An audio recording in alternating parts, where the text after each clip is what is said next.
Imagine a time when Scotland was divided, torn by war and strife. In this era, a champion was born, Robert the Bruce, a man destined to change Scotland forever. Born in the year 1274, Robert was the child of a noble and influential family. From his earliest days, he was immersed in the complexities of Scottish politics, a tumultuous landscape of shifting alliances and relentless power struggles. Raised amidst the hustle and bustle of court life, young Robert was molded by the lessons of diplomacy, negotiation, and warfare. These were the skills that would one day help him navigate the stormy seas of Scotland's fight for independence. The political climate of the time was volatile, with Scotland caught in a tug-of-war between the aspirations of its people and the ambitions of its powerful neighbor, England. In these formative years, the stage was set for Robert the Bruce to emerge as a key figure in Scotland's history. In a time of chaos and power struggles, Robert the Bruce seized his destiny. As the wars of Scottish independence raged on, Robert found himself in the epicenter of the conflict. His claim to the throne was contested, but he was a man of ambition and resilience. He navigated the turbulent waters of political alliances, often shifting loyalties to protect his interests and the interests of Scotland. In the year 1306, Robert's determination bore fruit. Despite the odds stacked against him, he was crowned as King of Scots at Scone. It was a momentous occasion, marking the dawn of a new era. But this wasn't a fairy tale coronation. Robert was a king without a kingdom, a leader of a nation still under the yoke of English rule.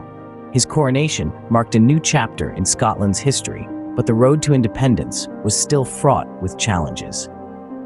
In 1314, Robert the Bruce faced his greatest test yet, the Battle of Bannockburn. This was the moment when the wars of Scottish independence reached a boiling point. King Robert had to prove his worth, not just as a king, but as a military strategist. In the face of a formidable English army led by Edward II, Robert the Bruce adopted unconventional tactics. Eschewing the traditional norms of medieval warfare, he used the Scottish terrain to his advantage, positioning his troops strategically on marshy grounds. The Scots formed a schiltron, a formation of spears, creating a human fortress that was near impenetrable. The English knights, despite their superior numbers, found themselves at a disadvantage, their heavy cavalry bogged down in the marshy battlefield. The battle raged on for 2 days, but in the end, it was the Scots who emerged victorious. This victory was more than just a military triumph. It was a statement, a declaration of Scottish independence, loud and clear. Robert the Bruce had proven that he was not just a king in name, but in action as well. The Battle of Bannockburn resonated far beyond the battlefield. It was a beacon of hope for the Scots, a symbol of their indomitable spirit. It strengthened their resolve to resist English rule and fight for their freedom.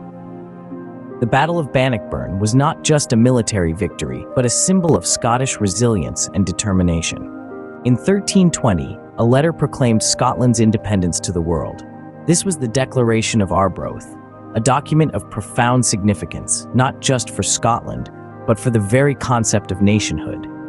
Crafted by the collective minds of Scottish nobles, it was a passionate plea to Pope John XII, seeking recognition of Scotland as a sovereign nation and Robert the Bruce as its rightful king.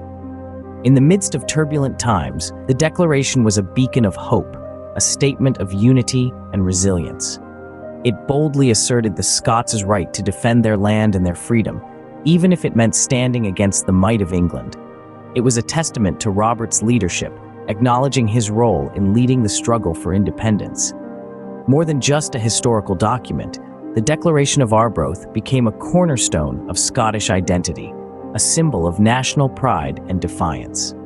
The Declaration of Arbroath was a bold statement of Scottish sovereignty and the rightful rule of Robert the Bruce. As king, Robert the Bruce made significant strides to unite and govern Scotland effectively. His reign was marked by strong political leadership and astute strategies that aimed to bring together the disparate Scottish clans under one rule. His policies, often seen as progressive for his time, extended to land ownership, justice, and governance. Robert's land policies were instrumental in diffusing power among the clans, promoting a sense of shared ownership and responsibility. He fostered a more equitable system of land distribution, reducing the concentration of wealth and power. When it came to justice, Robert was a firm believer in the rule of law. He sought to establish a fair and impartial judicial system, ensuring that justice was accessible to all, regardless of their social status or wealth. In terms of governance, Robert's rule was characterized by a delicate balance of power. He understood the need for a strong central authority, yet respected the autonomy of the clans. Through his policies, Robert the Bruce worked tirelessly to create a united and prosperous Scotland. Robert the Bruce's death in 1329 marked the end of an era, but his legacy continues to resonate. His passing was a moment of profound loss for Scotland, a kingdom he had fought so hard to unify and protect. Robert's body was laid to rest at Dunfermline Abbey, a place of serene tranquility, fitting for a king who had lived through turbulent times. Even in death, Robert the Bruce's story was not yet finished. A heart, believed to be his, was later found encased in a leaden casket, a testament to his enduring influence. This relic, like the man himself, has journeyed through history, acting as a symbol of the courage and determination that defined Robert's life. In the centuries that followed, Robert the Bruce's legacy has been etched into the fabric of Scottish history and culture. His fight for independence has been immortalized in countless books, poems, and paintings, each capturing a different facet of his complex character. His story has been told and retold, shaping the narrative of Scotland's past and forging a sense of national identity. Robert the Bruce is more than just a historical figure. He is a symbol of Scotland's enduring spirit and resilience. His struggle against overwhelming odds epitomizes the Scottish character: tenacious, brave, and fiercely independent. It's a spirit that resonates in the hearts of Scots, even today. His influence on Scottish identity is undeniable. From the Highlands to the Lowlands, Robert's name is spoken with reverence. His face adorns the Scottish money, his statue stands tall at Bannockburn, and his tale is taught in schools across the nation. His legacy is woven into the very fabric of Scotland. Yet, it is perhaps in the hearts of the Scottish people where Robert the Bruce's legacy is most deeply felt. His story is a source of inspiration, a reminder of the power of determination and the courage to stand up for what is right. His life, marked by struggle and triumph, resonates with those who believe in the promise of a better tomorrow.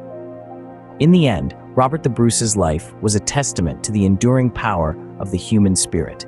His legacy is a beacon of hope, a symbol of the strength and resilience that define the Scottish people.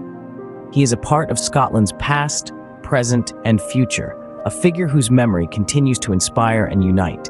From a divided land to a proud nation, Robert the Bruce's influence on Scotland is undeniable. He is not just a historical figure, but a symbol of Scotland's enduring spirit and resilience.